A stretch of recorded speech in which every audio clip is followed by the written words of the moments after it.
বিয়ে বাড়ির স্বাদের আজকে রোস্ট রান্না করে দেখাবো। মুরগির মাংসগুলো কেটে পরিষ্কার করে ধুয়ে এখন এক এক করে রোস্টগুলো ভেজে নিচ্ছি। রোস্টগুলো আমার ভাজা কমপ্লিট। এরপর জায়ফল, জয়িত্রী, পোস্তর দানা, কিশমিশ, কাজু, কাঠবাদাম বেটে নিয়েছি।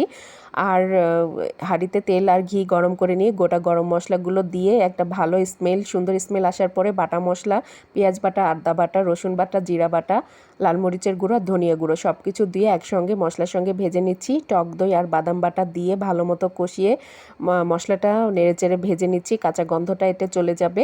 ভেজে রাখা রোস্টগুলো মশলার সঙ্গে দিয়ে ভালো মতো মিশিয়ে রান্না করে নিচ্ছি।